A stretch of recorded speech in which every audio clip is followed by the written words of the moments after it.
Welcome. My name is Bianca Collins. I'm the curator of public programs for the Fowler Museum at UCLA. It's a pleasure to present today's program as part of our Disrupt the Fowler series. Disrupt is a UCLA student design organization that aims to establish inclusive spaces and create opportunities for students of all backgrounds to engage in creative collaborations. The Fowler is honored to partner with Disrupt to offer programs that break down barriers in the art world and promote innovative ideation through inclusivity, diversity, equity, and accessibility. We are honored to welcome Eric Hu, a disruptor in the fields of branding, graphic design, and typography. Inspired by the diverse aesthetic influences offered by the city of Los Angeles, Hu has built an international reputation for pairing maximalist image making with typographic nuance. After serving as the global design director at Nike and director of design at SSENSE, Hu launched his creative consultancy and design practice, Eric Hu Studio. As the studio's art director, he pairs his creative vision and experience with clients in the fashion, music, architecture, and technology spaces. We will start with a presentation by Hu that will give us a glimpse of his work, followed by a conversation about his practice of pushing the bounds of experimental graphic design and disrupting corporate identities in the creation of new visual languages.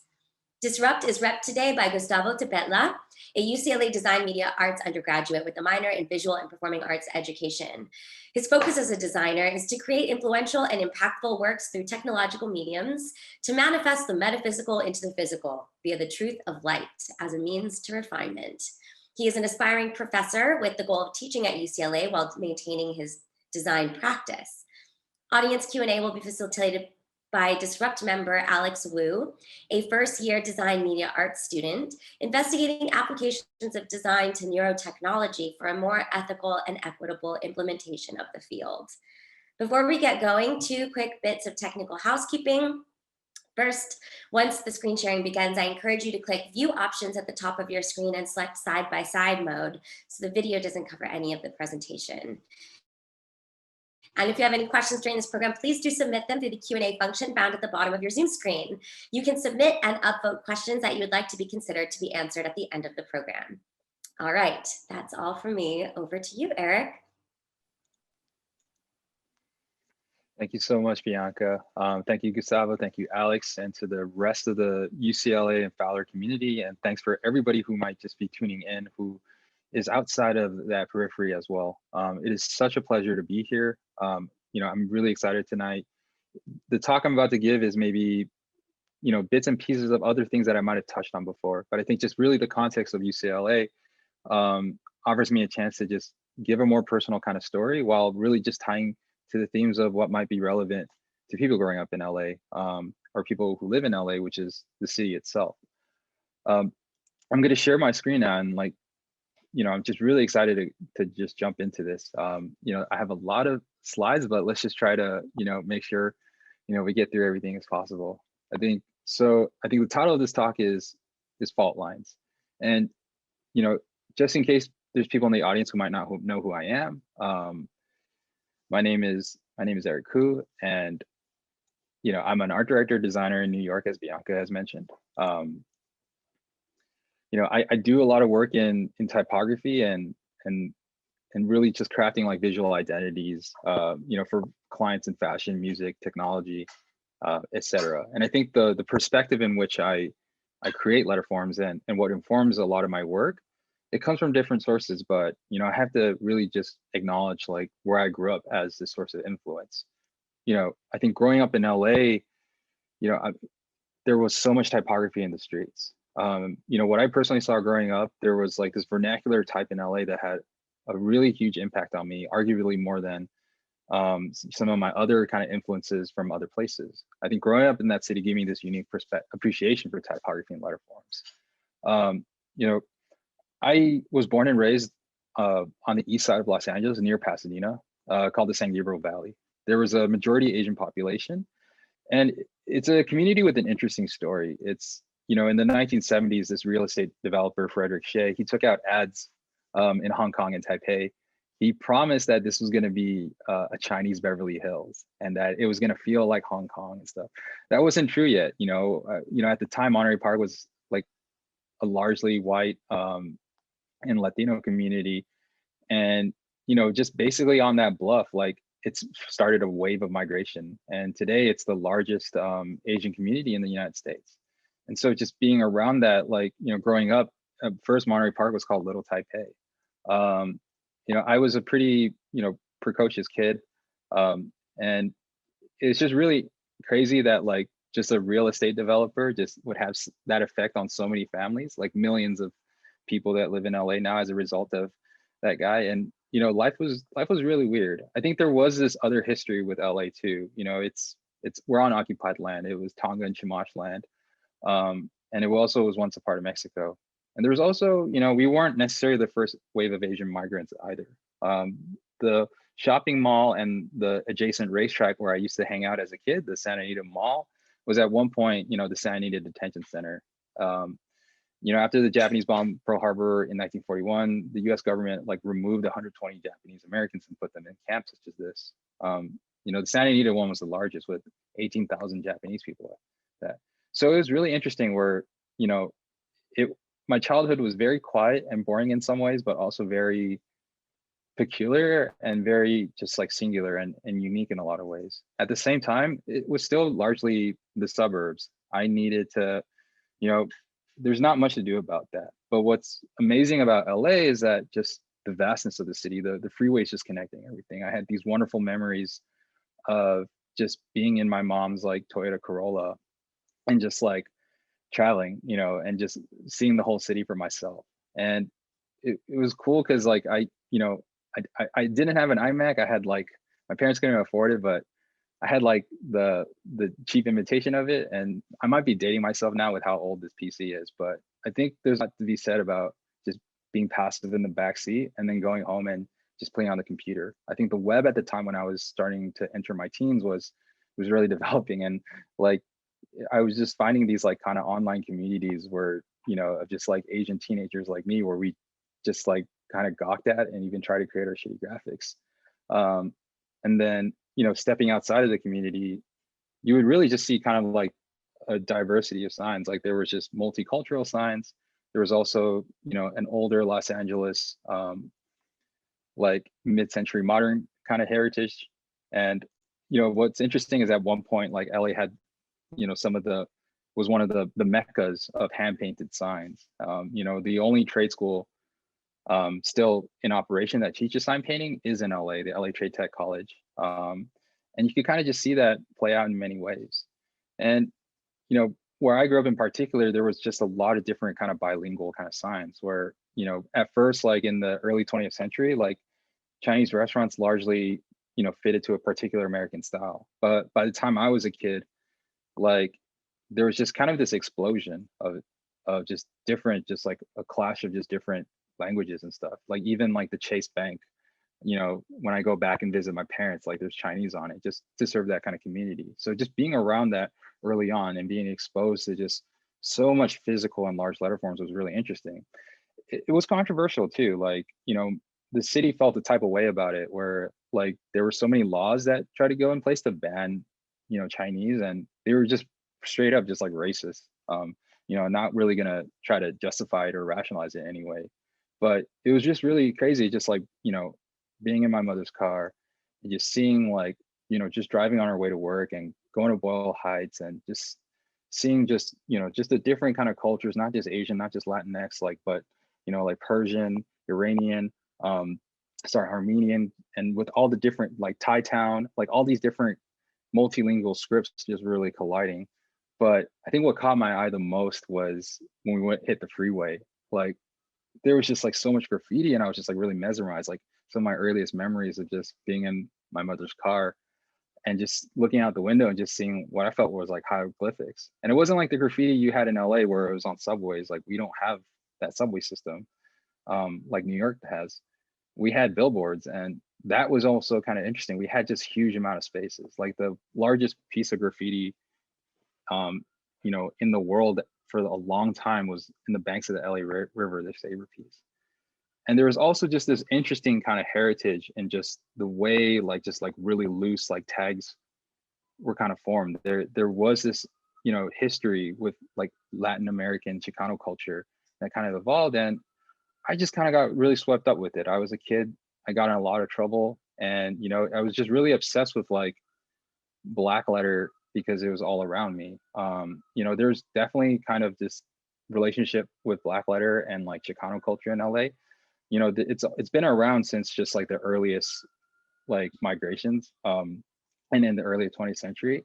And when you go to Mexico, there is just this huge heritage and culture around Old English or like black letter, largely due with like colonialism, the Catholic Church, etc. What was interesting though, it was like, towards the early 20th century, there was this popular sign painting book that was really accessible, the Speedball sign painting book. And there was this one page out of there called Old English. And that ended up being this like interesting template that people could copy for black letter. Even in LA today, like growing up in high school, like we just called it Old English. And there was just this direct one-to-one kind of relationship to it. Like when you take this page and you take, this placas on the wall, like you really start seeing the origin story kind of emerge, where it's like you see where the A comes from, you see, the R, you really just could trace that lineage. I think towards the end of 1940s, something interesting was also happened too, like spray paint was invented. And so these placas and these graffitis on the wall at the time were painted with a paintbrush, but like this obviously kind of changed things a little bit, where it kind of had to evolve because you can't really create those forms in the same way. And so it ended up evolving into its own kind of thing where it might not be apparent, but when you take like a black letter E, on the left, and imagine that you could only paint it in one stroke instead of like over and over in layers, and you had to just go at it in one go, you start really trying to, it becomes really easy apparent to trace the lineage and the evolution. Francois Castanet in his book, Cholo Writing, talks about just kind of the history. When you compare all these other letter forms, you really start seeing it. And basically in the span of 10 years, by like the early 60s, it just became its own kind of genre. And there was like subgenres that arose from it. But what's unmistakable is that they had this collection of Old English and black letter, and I was obsessed.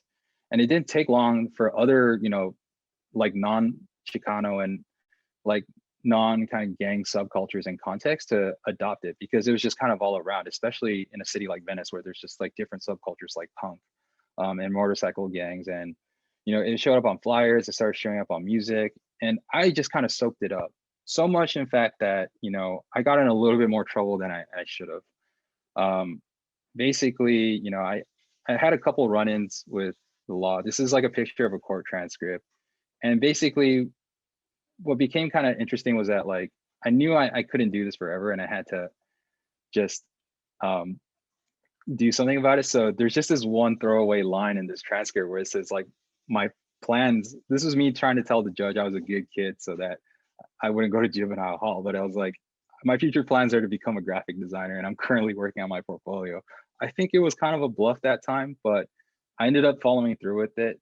I think another thing I'm happy to say that's on the record is that there's a paper trail where I say I love my mother. But a year after that, I think all that practicing and working on my portfolio, I got admitted to Art Center College of Design out in Pasadena. And Art Center is a really tough design school. It has, it's brought up in a very particular brand of Swiss modernism. And I felt like the old European design gods were just kind of breathing down my neck. Every time I try to just do my own thing and kind of find my own voice and, merge my different interests and things like that, it was really trying to just pull me back into just like traditional, just like, Swiss or Dutch kind of design. Over time, I started really falling in love with it though. And, I was still trying to find my own voice, even up to when I went to grad school at Yale. I think like the first year, I wanted Yale, the faculty there was like mostly Dutch. And so there's this long history of Dutch designers teaching there. And so I really wanted to study that Dutch design, but it really felt kind of weird, and it never felt like it really clicked. And I don't think they were really stoked about my work too. It was just really kind of generic. And so I think after a very not so good first year review when I was at Yale, I kind of took the summer off. Like I think I applied to internships too late because I thought I was going to be back in LA. But I had a change of plans, and I was in New York, and I just had like 3 months to just kind of sit and just to like really think about it.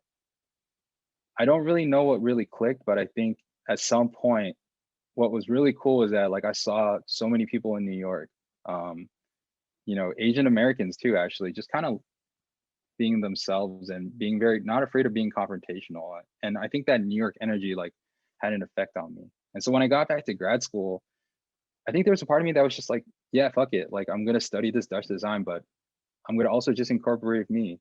And so like I started just like drawing letter forms and drawing with my mouse again and really opening myself up to just more kind of expressive forms and just seeing where that hit. It got to the point where I was like, you know, programming my own drawing apps and processing, which is, I guess, in a lot of ways, has a UCLA has a great history with processing too. And it was doing it so that I could kind of create my own marks.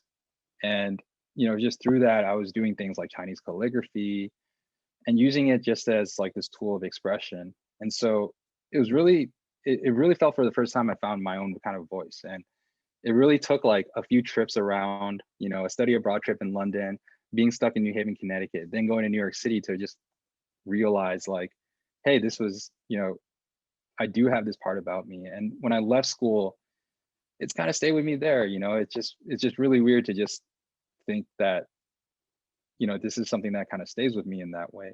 Um, I do other kind of things too. And I've been lucky, like you know, in my career, like eventually like my designs like caught the attention of Essence where I started its first design team and, you know, started really rebranding the company. Um, and, you know, there is that really refined kind of technique that I really picked up at Art Center at Yale.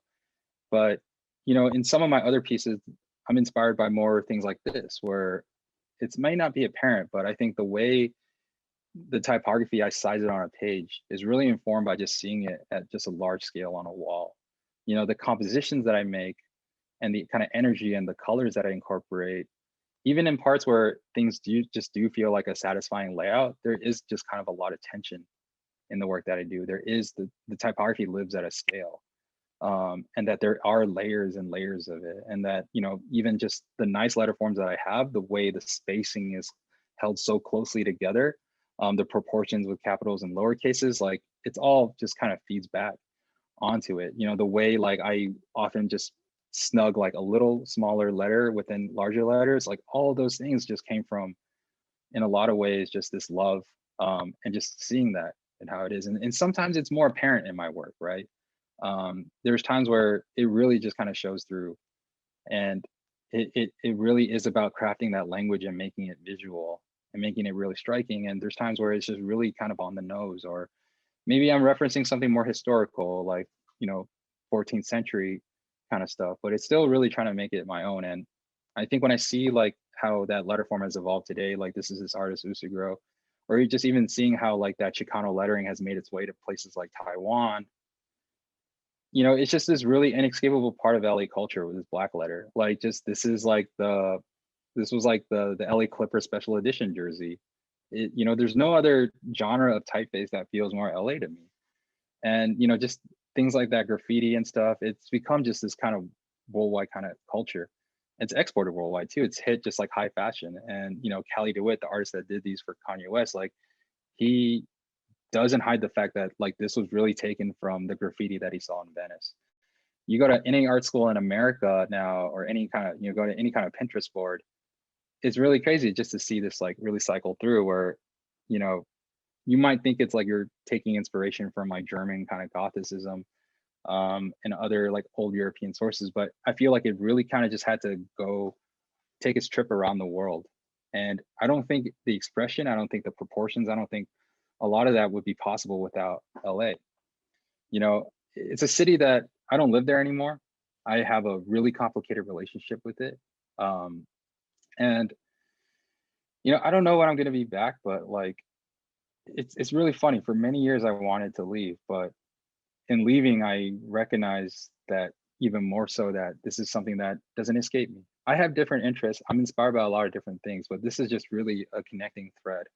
This is like this feels like the longest strand that I can pull onto that really peek back into like the crevices of like my unconscious. And you know, I think about what if my life were different? Like what if that law in Monterey Park that I talked about was actually ratified and Chinese signs were banned before I was even born?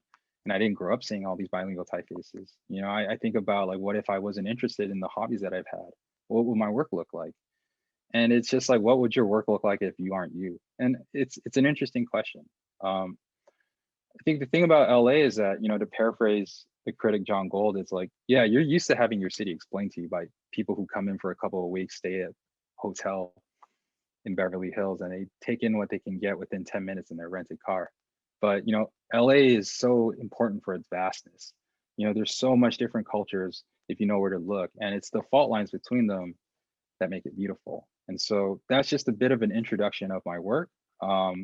You know, I'm happy, hopefully, that I haven't taken up too much time. I'm excited to just get into this Q&A session. And yeah, really excited to just get into like other questions that people might have. So thank you. Thank you so much, Eric. That was such a powerful and impactful presentation. You have such a fascinating story, but I just want to just jump right into it, right? Yeah. Like, I know that your design journey has led you to like many places, but we're like super interested in finding out what Los Angeles means to you specifically. Yeah. I can get into that because I think that that's, again, like that's like the foundation of your journey. So we really want to examine that. Yeah.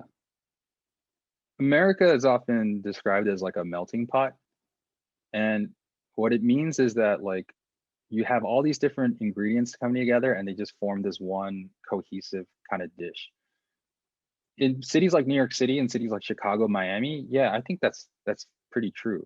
But LA is more kind of like a salad, not because of the health conscious aspect, but just because like the ingredients don't really blend in with each other for a lot of different reasons. A lot of it is historical. A lot of it is because of like racial violence and, you know, kind of cultural sensitivities that are kind of beyond the scope of this presentation and conversation. But what's interesting is that like, because it's segregated for better or worse, you know, there's a lot of different cultures. They don't always interact, but when they do, they don't interact by assimilation.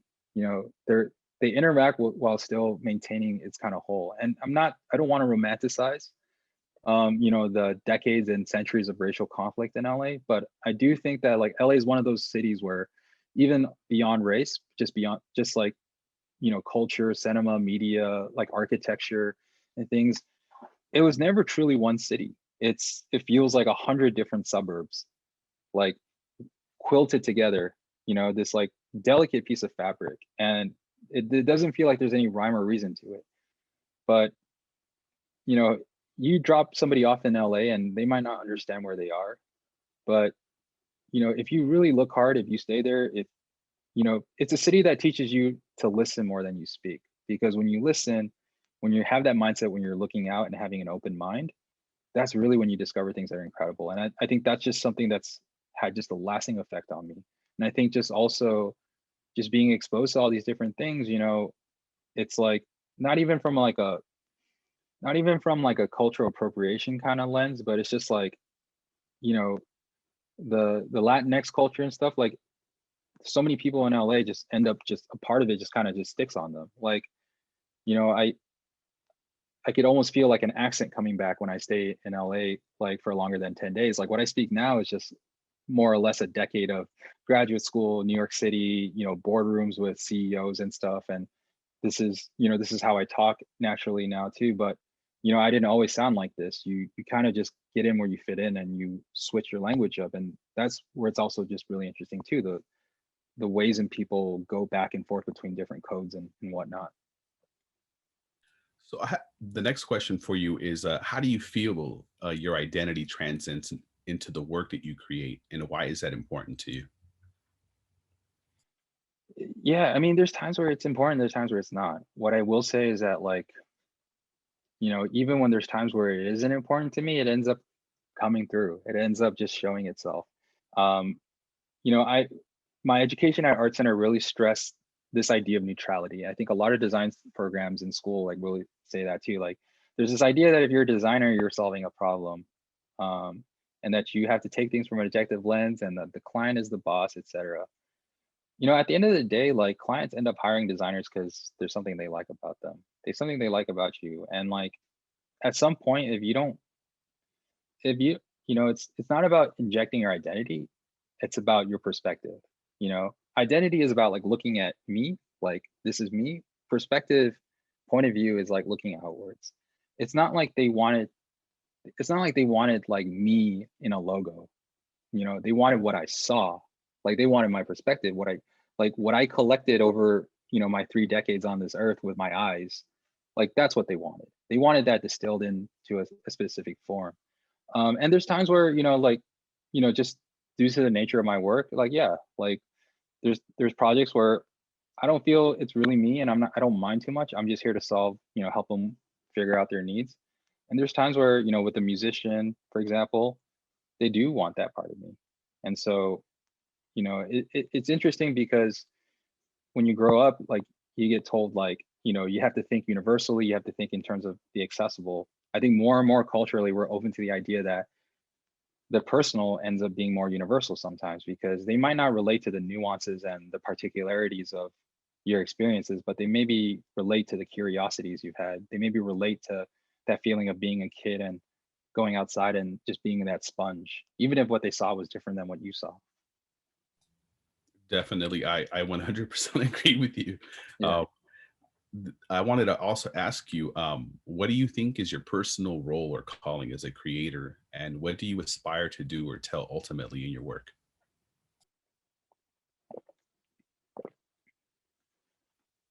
It's a good question. You know, I have different I have different kind of I have different kind of opinions on it throughout the years. You know, there was times where I did get kind of gassed up by like design being like, okay, design is solving problems, it's changing the world, it has to be meaningful. And sometimes I just let that kind of consume me and think of it too much. I think it's interesting because graphic design suffers with a lot of insecurity in that way, where you know it's an industry that constantly debates its own utility. Like, you know, was this design necessary? Like, what is the meaning of this? Like, what problem is this trying to solve? You know, a painting never questions its role in the world. You know, a photograph never questions its utility. A photograph simply exists because it does exist. You know, and it's just like, to quote John Maeda or paraphrase him, it's just like you could make the world a more equitable and better place. Um, you know, you could use technology to advance society, developments in medicine, create longer lives. But what is the thing that makes life worth living? You know, a beautiful film, like grand architecture, nature, like a handwritten note, like somewhere within that too, it's just like the ephemeras, like that record you loved. Um, that movie ticket that reminds you of this wonderful first date you had with somebody that you care about. You know, a lot of things that we view as trash end up having more significance. In terms of my role, I think I just ultimately will let the public, if not history, decide that. But I'm perfectly comfortable just saying that, like, in this one instance, you know, in this time and place, I am going to help somebody or myself create a record of this time and place here. And that is okay in of itself. You know, it's like, I don't know why the Romans built their concrete structures the way they did. I don't think they really cared whether or not it stuck around for 2000 years, but it's here. And I'm like, nobody's looking at like ancient Roman ruins being like, what's that for? You know, we don't have any use for that. It's beautiful, it's a gift, you know. And like, who knows, maybe that building that's like in ruins right now, like maybe that was just some dude's home. Like maybe that was like just like a mall. Like maybe that was like a post office, like whatever, right? Maybe that was like a place where people debated. Like the Roman Colosseum gets a lot of like love, right? But this is literally the Staples Center. What do we really want to leave the Staples Center behind? And we might not think so, but I think future generations do. I think they pick up these records, and I think that's a perspective that I really got from graffiti. You know, to not try to be overly sentimental. Like, I think life's too short and it moves on. And the things that you think you have a record of, they disappear suddenly. You know, like your favorite restaurant might be gone all of a sudden, and you didn't have time to have closure and a proper goodbye. Like, what is left behind besides the memories and perhaps the takeaway menus and other photographs that might remind you of that. Like, I think what's interesting was like graffiti to me just felt not necessarily something I felt consciously all the time, but it just really felt like with so much happening in life and how you could disappear in one moment, it was just a protest against time. It was just a way to leave a mark somewhere. And what was just beautiful was just like my favorite graffiti writers growing up, like on a family vacation in another country, I would see a familiar name on the wall. And I'm like, dude, that guy's from LA and he's in Taipei right now. Or he was in Taipei recently. I'm standing in roughly the same spot he stood. Or I'll visit my own hometown and it's like, I'll see just something that's just caked by the sun. It's been there for like 14 years now. And it's like, dude, that was my high school friend. There's even, I don't think so anymore, but for a while, like just going by my parents' house and I was like, oh, that was me being dumb. Like, and you know, I do believe in the idea of living life in the moment, but it's really hard for me not to get sentimental or emotional when I see that sometimes and just to think like, that's just a record of time. You know, time is something that doesn't wait for anybody, but people do things to subvert it in little ways. And I think, yeah, in a lot of ways, graphic design as a record of now ends up being like that in a way too. So on that note, though, how did you go from being a graffiti artist to working for brands like Essence and Nike? And what were the obstacles during these transitions? Yeah, it was like I was always bad at graffiti, so like just like I was, I was on some toy shit, but like it was, you know, I was just better at computers than I was like drawing things by hand. I could do things without, if there's no pressure of like wanting to get this done in 30 seconds and, so that you don't get caught, like, and I take my time with it, I'm pretty all right. But like, it's not something I was like really good at. But I think what it was for me was that like I had been fortunate that like, my dad was pretty always interested in computers. And so there was a computer lying around and I was also just fortunate where the web was in this space at the time in the late 90s, early 2000s, where it was easier to make a website than ever before, but you still needed to learn how to code. And I spent so much time on the web and I just got curious and started making my own websites. But because of that, you start learning to build things yourself and like code and like, build things like top to bottom. And so it ended up just being this hobby. And what I realized was like, I did a lot of different hobbies in high school. Like I raised fish, but I ended up making like message board signatures for that. Or like I built a fish forum like one time too. Or like, I played in bands or like I tried to do music too. And making the album cover was interesting. So when I look back in high school, it was something I always did as an extension of my hobbies. I think graffiti in a way, like no less in some ways.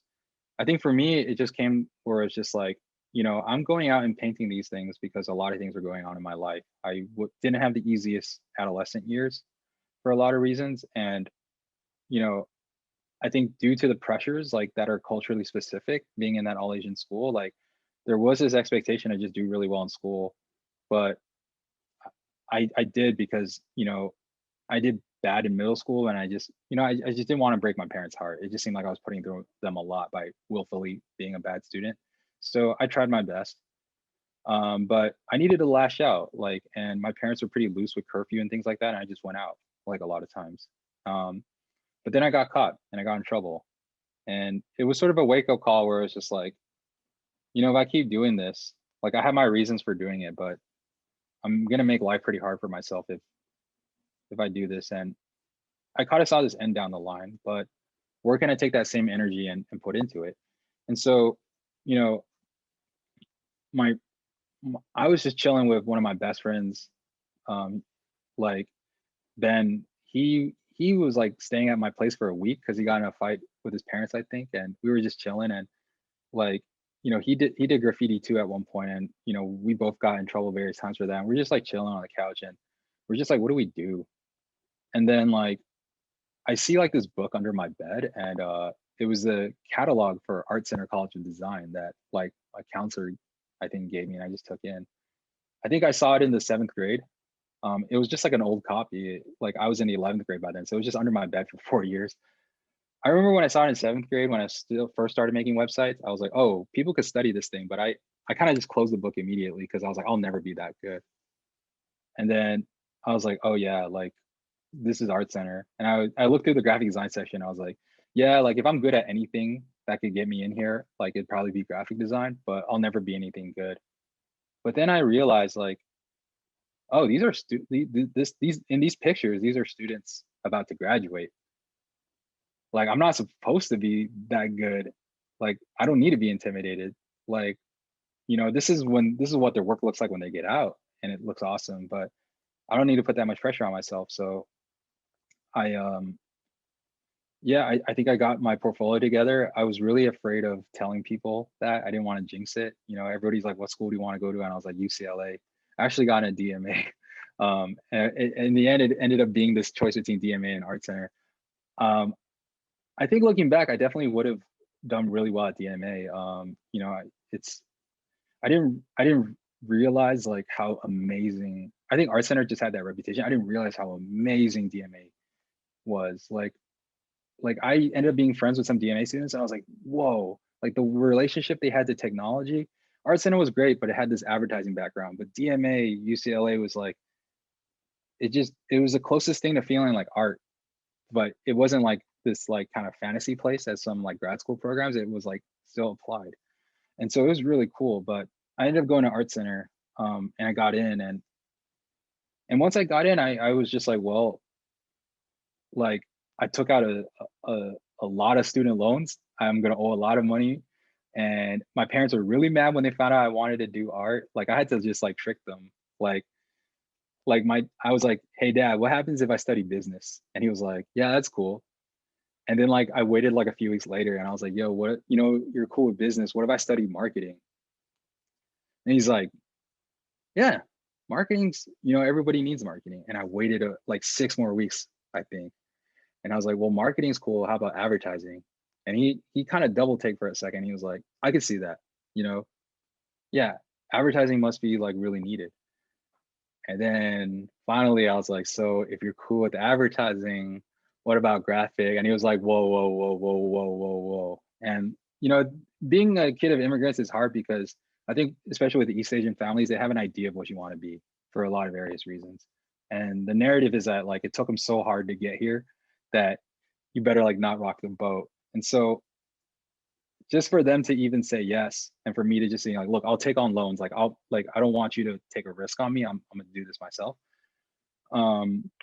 Just to even be in that position, I was like, yo, there was that East Asian kind of losing face fear. I was like, yo, if I drop out because I'm whack, like I'm gonna be so embarrassed. So I literally, it was just fear motivating me. But you know, you kind of just don't look back. The transition was fluid, but you know, when I look back at my teenage years and stuff, it makes perfect sense, but it's really hard to pretend that this was a conscious decision all the time. You know, like I think if I wasn't arrested, if I didn't get in trouble for graffiti, I probably would have, you know, studied finance at a UC, and I, you know, work for my dad after, or like try to open a T-Mobile franchise, or nothing wrong with that. But I think, you know, I probably would have done something that like my high school friends do nowadays, you know, import, export. Like I was just a very impressionable kid. I wasn't really trying to be my own thing that time. I really more wanted to fit in, if anything.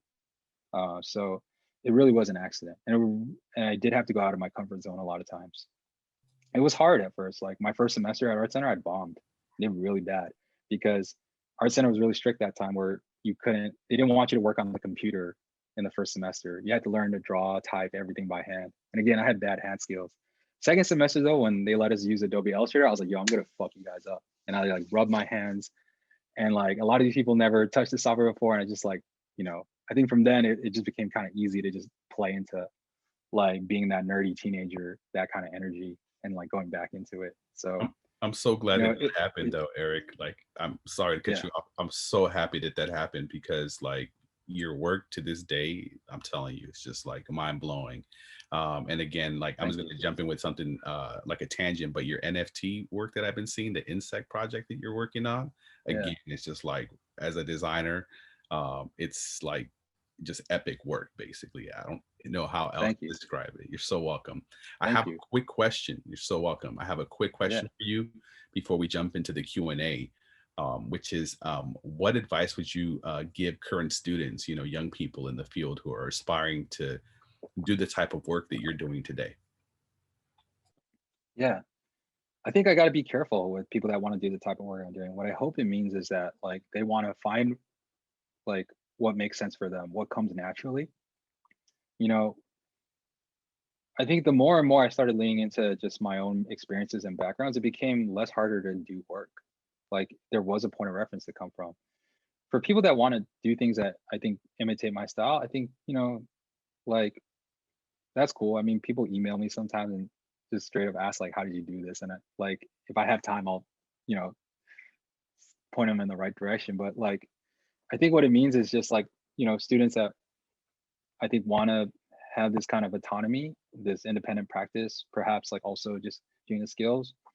It's a lot of things, a lot of it is admittedly privilege. Like, I do have a safety net in some ways where like, if I messed up in New York and I couldn't make it work out, I couldn't make this, like I could get a full-time job, I guess. Or, I could, worst comes worst, I could move back home with my parents. Not everyone has that.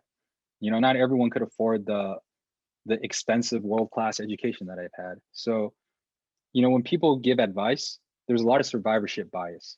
And what I mean by that is that because you survived, you think that, the decisions you made are integral to your survival. I want to make clear that that's not necessarily true, because there are people that followed exactly what I did that aren't where I am. And there's people that did less than me and are farther along for various different reasons. There's always going to be luck, privilege, a lottery, timing involved. But what you could do is to not surrender to luck. What you could do is that, when luck hits you, you also just have to be kind of ready to take it. I've had like a lot of lucky opportunities that I just wasn't ready for in life. Like I was like not at that age, or I was, but what you could do is that like you tap into yourself, you tap into your convictions, like, be open-minded, be skeptical, but don't be cynical. Believe that, that people have good intentions, and that people also are willing to hear you. I think if you approach the mindset that it's like I don't have anything important to say, that's a loss. And I didn't always understand that as a kid. I think, I grew up not having a very high self-esteem. I grew up in a very competitive environment, and I grew up under like a lot of pressure and circumstances. And again, I wanted to fit in. But I think going through the heartbreak of that and realizing, wanting that sense of belonging and not realizing I'll ever belong, it ended up being two things. I could either be sad about it, or I could just kind of double down on who I am.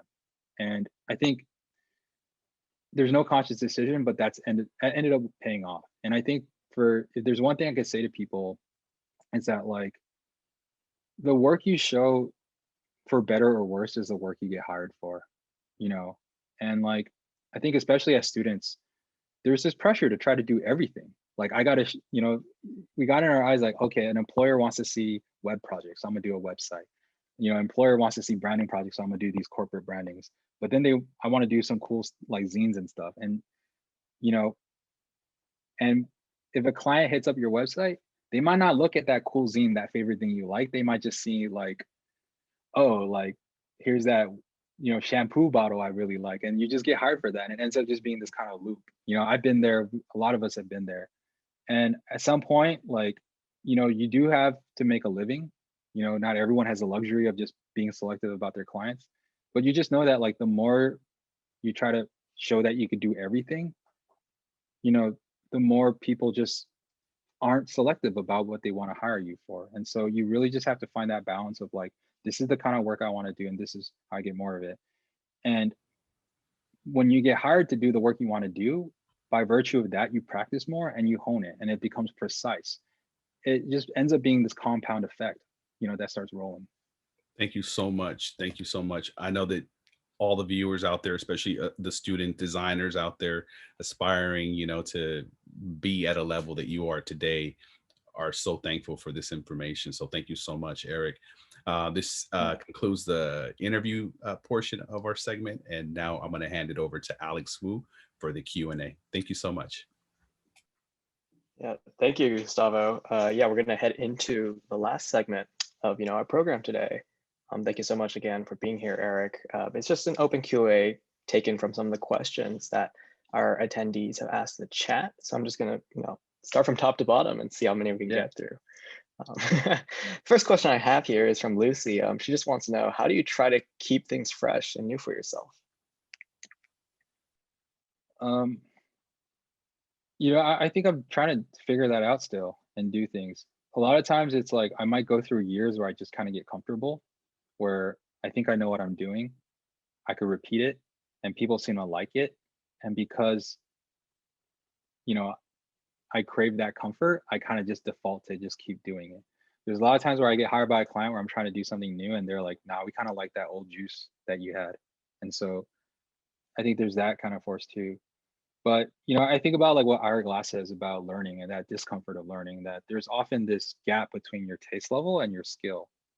And that's what you feel like when you start something out and you're like, I'm really bad at this, you know, that's the last that's the last time you should ever treat that as a reason to stop something. That's actually something good. A lot of times people are just like, this is dope, and may not realize some of the mistakes they're making in a craft or something, or some of the naivete that they're bringing in. You know, what happens like when you look at something, you're like, this isn't like, I don't like something about this, is that your taste right now is better than your skill, and there's that gulf, and you get better and you get better, and that gap closes. But once that gap closes, you hit this kind of equilibrium where you actually don't feel challenged. It actually is on autopilot. And then something might happen in your life, or something might slowly happen over the course of, times where suddenly your taste level starts going up again. New experiences, traveling, meeting new people, meeting an artist that you didn't know about, just even like a meaningful afternoon conversation with a mentor, maybe just undoes a couple of like assumptions that you had. And that gap sometimes like slowly goes up, or sometimes goes like super high. And so I've been in situations where it's like suddenly I realize I'm reminded of what I don't know still, and it's so uncomfortable. But I know like that those are the times where I'm in the process of growing the most, and those are the times where if I am okay with that discomfort, it keeps things going. I think in terms of keeping things fresh, it's funny, like I'm older now, right? I think when I was younger, fresh on the design scene, I was described as a young designer. So there was that expectation, like I got everything I do has to be different. Like I don't want to be consistent. Like I want to keep pushing myself. Once I hit 30, I think that kind of went away, because like at some point people stopped calling me a young designer, just call me a graphic designer. And I realized that. And that was something I was like kind of afraid of too, for whatever reason. Like I was like afraid of getting older, but then I realized like getting older is kind of tight, because it's not about necessarily being fresh. In some ways, it's not about necessarily making new things. Like the next generation of designers, the recent graduates and stuff, they're going to be the young designers. I actually now have time to just build a longer body of work. I now actually have time to just build things that I want to build, not because I think I have to be cool. I think there is kind of this oppressive kind of thing about being young sometimes, where it's like, oh, if you make things that people might find boring, but they're just like well done and tastefully made, like you're not pushing enough. There is this weird expectation people have on young people, like you have to break rules and you have to be in a generation, and that's cool. I love that part about youth culture, but having that expectation was really hard on my mental health, because it just felt like just destroying and destroying all the time rather than building. And now where I don't necessarily have to worry about being young, and it's just like, yeah, like, I made some interesting work in the past decade. I don't think it's over, but by just having that relaxation where I don't have to impress upon the fact that I'm young or making fresh work, that's actually where I've made some of my favorite works, where it's more sincere. And, it might not be as like visually like groundbreaking as before, but that's where it feels fresh to me, because it feels like this freedom that I never had before in many ways. That's great. And yeah, I think a lot of us can relate to that, picking what to do when there's so much out there. And so sort of as like an extension, Erwin wants to know, how do you know, what do you look for when you do take on work now?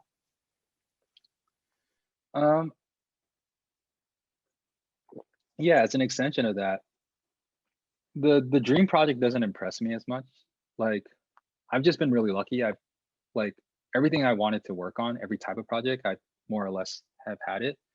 But I think it helps me see things better, because I think when you're younger and you want to take on that dream project and things like that, you might overlook a few red flags. You know, you might take things for a lot less money than is reasonable, to the point that where it's exploitive. You might deal with some bad personalities, all because they dangle that carrot of like the portfolio piece. But I think as you grow older, you realize that like portfolio pieces come if you let it. Like you'll have opportunities to make work. Like that fear that you have that this is the last client work you'll ever get in a long time, it might not be true at all. And what ends up happening is that the relationships to me now are more important. So I realized somewhere a few years ago that if I work with people I genuinely like on a personality level, I care a lot less about the final product because we might have disagreements. The subject matter might not be interesting, but the camaraderie is there. People are approaching each other in good faith. There's understanding. It ends up making really good work. There's work that maybe is glamorous, seductive, a cool portfolio piece, but sometimes like clients seem to know that they leverage that, and they might take advantage of younger designers for that. Not maybe not on purpose, but sometimes they do. And so it's what I do now is that a lot of times I really try to see where their values are. I ask like very specific questions. A lot of times like what people are afraid of is gives you a lot of insight. You know, people might approach you, a client, where they're like, I'm building something, you know, we got a lot of time and this is, I want to work with you. But you might get a client that's like, hey, I'm screwed if this doesn't work out. So there's a different type of pressure where they're like, your ass is on the line, right? And so a lot of it's just like really calibrated questions where it's like, you know, what do you think success looks like if this works out? And that's an easy question. They're like, oh, it hits this metric, it communicates this, it does this. And then I just hit them with a curveball, like, what's the worst fear? Like, what could be the thing I mess up most? And then that's where you kind of get interesting things where their values are. They focus too much about like, oh, it goes over budget, or like, you know, I'll know it when I see it, or like, you know, the CEO is really picky. So that like that ends up just being kind of interesting kind of red flags and allows me to assess things, you know, and it's really just like, you know, meeting a date or like getting to know someone for the first time. It's just like the vibes don't lie. And it's, you know, every time there's so many times where I'm just like, but maybe this time will be different. It never ends up being different. And every time I trusted my gut, later on I learned like, oh, my gut was right because they hired another designer and that designer is having a rough time. Right. And that's great that you talked about like setting metrics and whatnot. But on the other hand, like, well, Monica wants to know, how do you keep the essence and the voice in your work while working, you know, with the essence and the voice of a brand? You know, for instance, we can look at your work with Nike, but just how do you go through that process? Yeah. I mean, it's interesting in those things because it's not just me, right? With Essence, it started off with two other designers working with me. It ended up being in the mid-20s. Like there was a lot of designers by the time I finished my time there. And with Nike, I was working with at least 8 different people at a time. And there's times where, you know, it's like, I think it's one thing being a senior designer in a large team trying to make your mark. It's another thing where it's like, yeah, I was a director in those situations. So maybe there were times where I just simply called the shots, and maybe that's not really helpful. But I think it's just like, for me, like when I spoke up, even when I wasn't in those leadership positions, you know, where I didn't take a passive role, you know, and I just involved myself in just some of the larger picture things, I think people realize like I was like a team player and I thought about the bigger picture, and they kind of let me do my thing. Like, I think when you present yourself as like, oh, I like colors, I like this, I like that, you know, as beautiful as those pursuits are, I think people just end up getting the bad impression when someone's just like, hey, I'm looking for a logo and it needs to be like this, and I just say yes. It ends up feeling like, you know, I'm a FedEx Kinko's in a way, right? But I'm just like, hey, let me get on a call. You want a logo to look like this? Why? And then they'll tell me why, and I'm like, hey, you know what? That actually doesn't make sense. How about we do this? And if they could feel that I'm trying to look out for them beyond just like getting paid or beyond the scope of my work, they end up just, you know, trusting me more. And you kind of just have to fight for it sometimes. You really just have to learn how to, it's not about like arguing your ideas and saying like, this is why we should do it, but it's just sort of like, hey, like, what are people afraid of? What are people worried about? Like, this is what I think, you know, how can we try to make this work? And, you know, not everything needs your big name on it. Like, I think a lot of times where I look at something where it's like, it doesn't seem like my work, but I'll see little hints there and there. You know, I'll get hired by fashion brands where maybe they want that like Parisian sophisticated thing, and I'll do it. And I think I'll do it well because I've, you know, been fortunate enough to be exposed to that design and like doing it. But then I'll notice like, oh man, the terminal of that E is just a little bit sharper than somebody else would have made it, you know? And it's like some of that old kind of influences I was talking about just really flows through in a way. Right. That's great. Thank you for sharing. Just in the interest of time, we're going to start wrapping up. But before we go, we have 29 people in the chat that wants, is it possible to show us your cat? My cat, yeah, you guys must have heard him. Let me just try to see. He's a little shy. Gyoza, Yeah. Gyoza, Gyoza, come here. Oh, he's coming. Gyoza, come here. Gyoza.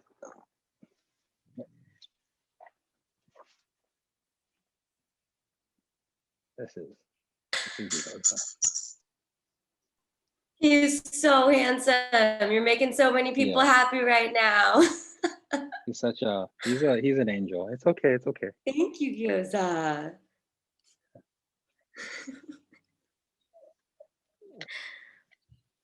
Oh, thank you so much, Eric, for your time today and for sharing your lovely cat with us. And thank you, Gustavo and Alex, as well, for guiding us through this program. Eric, it's just so clear from the active Q&A portal that so many young designers are so inspired by you. So thank you so much for just being so real and honest with us today and sharing your experience and wisdom with us. No, thank you. It really, I think it's just like, these were conversations I wish I had when I was younger. And so I think there's that, but I don't really think of myself as a martyr or some hero in that sense. I think it's just kind of just doing me. And I think just even wherever you're at in school, whether you're an industry veteran or you're just a student, just having these kind of conversations with your peers just makes a big difference. But I'm really grateful for the love and support that I have from the community and beyond. I don't take that lightly, and yeah, just really happy for everyone that attended. It means a lot. Well, thank you to everyone who joined us. This program has been recorded and it will be available on Fowler's Facebook immediately, and then on our Instagram and our website in the days to come, so you guys can rewatch and share as you see fit. And thanks for joining us tonight. I hope that you guys will join us for our next program. You can find details on the closing slide. And in the meantime, have a great night. Thank you. Yeah, thank you. Thanks, Eric. Pleasure.